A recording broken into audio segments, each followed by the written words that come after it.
আজকে আমাদের class CC 10-এর 2019-এর প্রিভিয়াস ইয়ার কোশ্চেন অ্যান্সার। প্রথম প্রশ্ন, Tirra Lirra who sings these and where?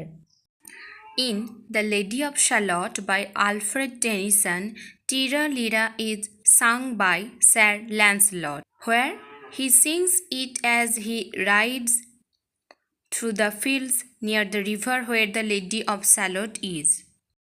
Next প্রশ্ন, died the sound of royal cheer. Why did the royal cheer stop? The royal cheer stops because the people see the dead body of the Lady of Shalott when her boat arrives at Camelot.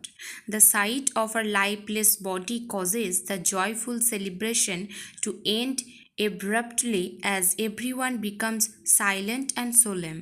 আমি সব উত্তরগুলোর ক্ষেত্রে লিখিনি যে in the Lady of Shalott by Tennyson, তোমরা কিন্তু লিখতে পারো সেটা। His coal black curls as on her road, who is riding and where he is going?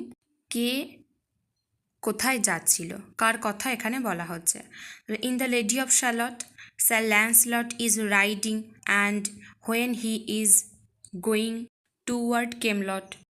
4 number প্রশ্ন, Laura most like a leaping flame. Why is the subject described as a leaping flame? প্রশ্নটা দেখে তোমরা বুঝতে পারছো নিশ্চয়ই এটা কোথা থেকে দিয়েছে, গবলিন মার্কেট থেকে।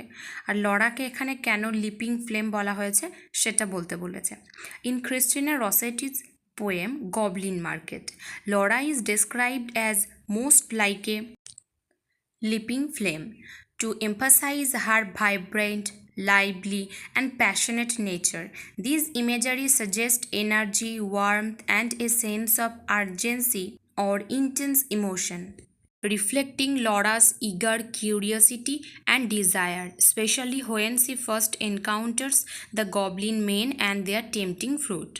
লরার এই ভাইব্রেন্ট এবং লাইভলি নেচারের জন্যই সে একদিন গবলিন মেনদের মুখোমুখি হয়েছিল। পরের প্রশ্ন দেখো, by from us with a golden curl, mention the speaker and the context.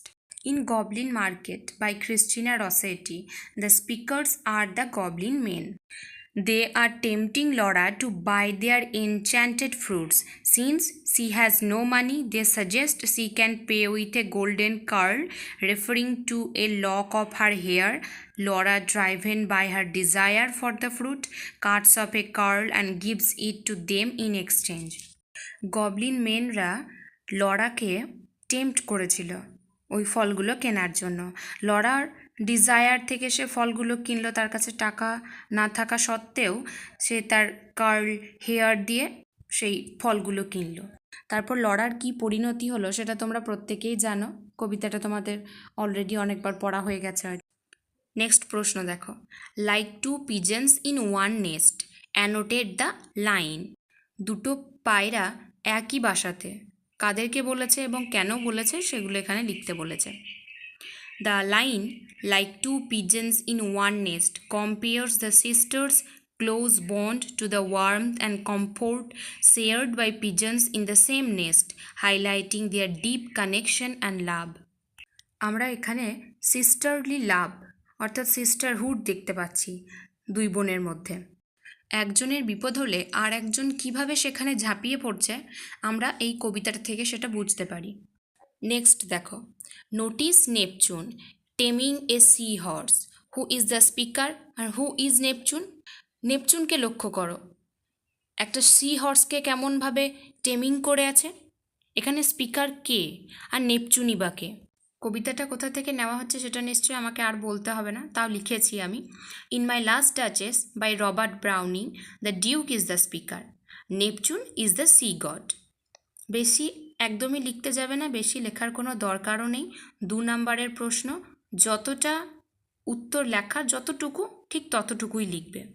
আগেও বলেছি, এখনও বলে দিচ্ছি একবার, যে যেখানে প্রশ্নগুলো এরকম দুটো ভাগে ভাগ করা আছে সেই ধরনের প্রশ্নগুলো অ্যাটেন্ড করবে, তাহলে ফুল মার্কস পেতে সহজ হয়। Fra Pandolf's hands worked busily a day, and there she stands. Who is Fra Pandolf, and what did his hands work on? Frapandolf K? In My Last Duchess by Robert Browning. Frapandolf is a fictional character. He is a painter, specifically a monk. তার কাজটা কী ছিল, কী করেছিল সে? না, Fra Pandolf's hands worked on painting the portrait of the duke's last duchess. ডিউকের যে duchess ছিল এর আগে, তার ছবি এঁকেছিল, তার পোর্ট্রেট এঁকেছিল। ডিউক চেয়েছিল সে যেন একটা মঙ্কি হয়, অর্থাৎ সে তো বিবাহিত নয়, তাই তাকেই বিশেষ করে এই ছবিটা আঁকার জন্য বলা হয়েছিল। কারণ তার ডাচেসের এই লাইফটাকে কন্ট্রোল করার যে একটা নেশা, সেইটার জন্যই তার এই ডাচেস লাস্ট ডাচেস হয়ে গেছে। What is the name of Jane school? জেনের স্কুলের নাম কি? And the name of her best friend, তার বেস্ট ফ্রেন্ডের নাম কি? হু ডায়েস দিয়ার, যে ওই স্কুলেই তখন মারা গেছিল। In Jane Eyre, the name of Jane's school is Lord School. Her best friend who dies there is Helen Burns. একদম পাই টু পাই উত্তর, বেশি একদমই লিখতে যাবে না। বেশি লিখলে নিজে থেকে বানিয়ে লেখার চেষ্টা করলে সেখানেই ইংলিশটা ভুল হয় আর নাম্বারটা কম পাওয়া যায়। Who was Grace Poole? What specially responsibility was she entrusted within Jane Eyre? Grace Poole কে এবং তার স্পেশাল দায়িত্বটা কী ছিল জেন আয়ারে? Grace Poole is a servant at Thornfield Hall in Jane Eyre. She is entrusted with the responsibility of caring for Bertha Mason, Mr. Rochester's wife, who is kept hidden due to her mental illness. Grace's main duty is to keep Bertha confined and under control. এই থ্রোনফিল্ড হলের ওনারকে? না Mr Rochester. আর Bertha Mason তার wife, সে mentally illness, তাকে দেখাশোনা করার জন্যই গ্রেসফুলকে রাখা হয়েছে। নেক্সট দেখো, mention the name of the owner and the housekeeper of Thornfield Hall. আমি এখনই বলে দিলাম উত্তরটা। Mr Rochester is the owner and Mrs Fairfax is the housekeeper of Thornfield Hall. Who was Bertha Mason and where did she came from originally? দেখো আগের প্রশ্নগুলো থেকেই কিন্তু এই উত্তরগুলো হয়ে যাচ্ছে। In Jane Eyre, Bertha Mason was the wife of mister Rochester and she originally comes from Jamaica. Who taught Jane Hindustani and wanted to marry her after she had left Thornfield Hall? জেনকে হিন্দুস্তানি কে শিখিয়েছিল এবং তাকে বিয়ে করতে কে চেয়েছিল যখন সে থ্রোনফিল্ড হল ছেড়ে চলে এলো তখন?